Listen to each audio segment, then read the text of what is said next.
Baik, selamat malam untuk ya semua. Perkenalkan, nama saya Hubertus Patojan, jurusan Sosiologi, Fakultas Ilmu Sosial dan Politik. Di sini saya mau mempresentasikan hasil review saya yang ke-15 dengan judul buku Teknologi Informasi dalam Demokrasi.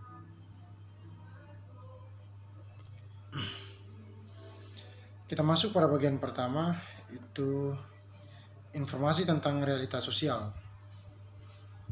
Dalam informasi tentang realitas sosial, itu sekarang dapat dibuat begitu kaya dan sangat terperinci. Opsi kebijakan dapat didefinisikan dengan sangat jelas. Kemungkinan hasil dari langkah-langkah yang alternatif itu dapat diprediksi dengan sangat akurat, dan mekanisme umpan balik dari masyarakat yang sangat-sangat efektif sehingga akhirnya dapat menanggung intelijennya. Tetapi di sini juga ada tema lain yang juga setua berhadapan dengan negara barat. Di sini ketakutan bahwa manusia mungkin memanfaatkan lebih banyak pengetahuan daripada yang seharusnya dimiliki atau daripada yang bisa dikendalikan. Di sini ada teologi, mitos, dan kebijaksanaan rakyat yang bergema dengan peringatan hari ini dari pengusiran Adam karena mencicipi apel pengetahuan kepada magang sebuah penyihir yang hampir tenggelam ketika dia mencoba sihir yang disediakan untuk tuan-tuannya. Di sini kita ketahui bahwa pada tahun 1960-an itu ada tulisan-tulisan tentang komputer untuk mulai menggemaskan tradisi ini. Ada baiknya dalam lingkaran populer yang sangat intelektual. Maka dari itu, sebuah lonceng atau alarm itu dibunyikan tentang masa depan privasi di zaman bank data komputer atas dehumanisasi yang dibuat ketika transaksi terkomputerisasi itu kembali menempatkan hubungan tatap muka dan tentang kemungkinan kenaikan elit teknologi dengan fidel yang tidak memadai ketika tahun 1960-an berakhir. Satu firasat muncul yang menyatukan semua orang lain dan membawa keperhatian yang sangat populer terhadap tujuan pemungkas. Di sisi lain juga daripada mencoba untuk mengekspresikan ini dalam istilah yang sangat analitis. Sedangkan saluran informasi lainnya yang disebut simtrik yang berisi campuran data yang sangat nyata dan manufaktur. Sedangkan itu juga yang dimasukkan ke dalam sebuah saluran komunikasi publik itu pada tahun 1989 dengan menggunakan kedua track yang diatur.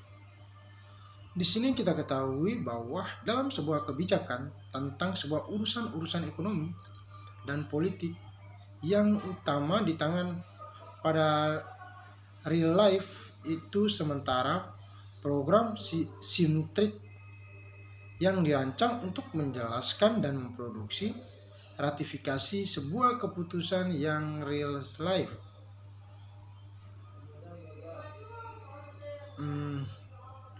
Di sini ada pemilihan umum untuk kantor publik itu masih sangat menyenangkan.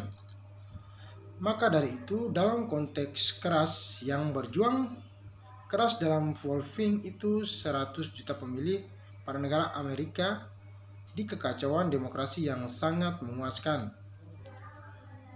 Ada juga tetapi mereka benar-benar pseudo-defense hingga semua masalah kebijakan, perbentrokan, sonalitas, dan acara kampanye itu dirancang di simtrik yang sekarang berasal dari Biro Rahasia Simulasi Politik oleh Johnson City, Texas. Di sini juga ada TO yang membantu untuk memperlancar transisi ini. Semua pembatasan hukum pada penggunaan narkoba itu harus dihapuskan. Seperti halnya undang-undang sensor yang tersisa tentang visi total dan undang-undang pendidikan yang sangat wajib. Maka dari itu, dengan penyimpanan data itu hampir tidak sangat terbatas.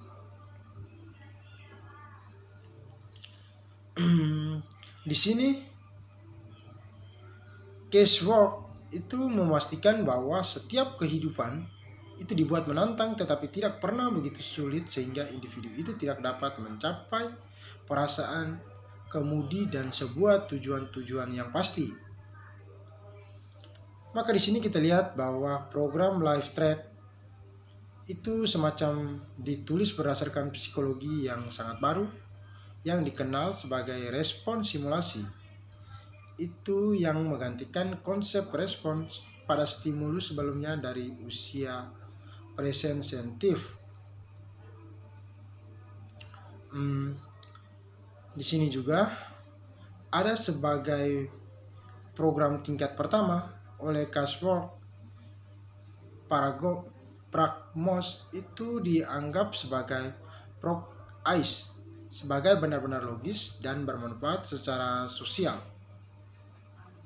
Di sini juga ada masalah sosial yang hanya mengungguli proses partisipatif tradisional, dan 3 sistem informasi track adalah sebuah cara yang paling hemat biaya untuk memaksimalkan sebuah pemanfaatan untuk menghadapi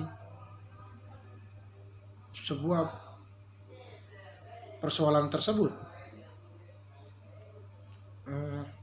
Di sini juga ada sebuah solusi pria dari 87 untuk menempatkan sebuah popular politik di luar law dari pengambilan keputusan yang sangat nyata, hingga daripada Elim Inait itu kita telah memenuhi sebuah tes atau uji coba yang secara pemungkas.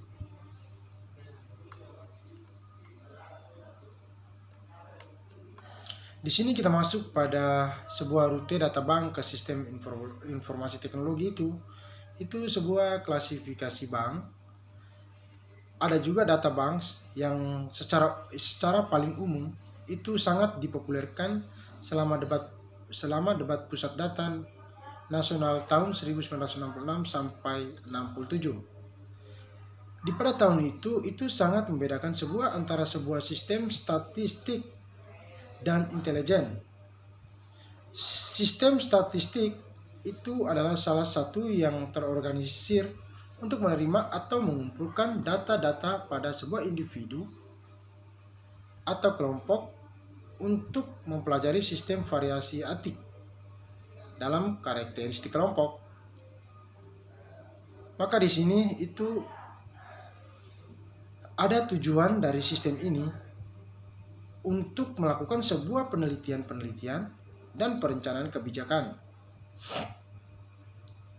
Meskipun itu juga sangat membutuhkan identifikasi data oleh sebuah individu-individu dalam populasi sampel untuk mengaitkan data baru dengan kepemilikan yang sangat lama, itu agar kita ketahui di sini bahwa dalam kepemilikan yang lebih lama itu, agar kita bisa melakukan sebuah studi atau kita bisa melakukan hafalan dari materi yang sangat longitudinal. Data pada individu adalah bukan output yang dituju dari sistem yang secara statistik. Maka dari itu, selanjutnya tidak dimaksudkan sebagai sarana untuk menjadi sarana. Itu pada rute databank ke sistem informasi yang secara teknologi. Sedangkan kita masuk pada rute manajemen sains ke sebuah sistem informasi teknologi. Oke, baik. Seperti yang digunakan di sini, teknik ilmu manajemen merujuk pada sebuah metode yang ditandatangani untuk meningkatkan sebuah proses perencanaan dan pengambilan keputusan manajemen menengah atau atas di organisasi besar.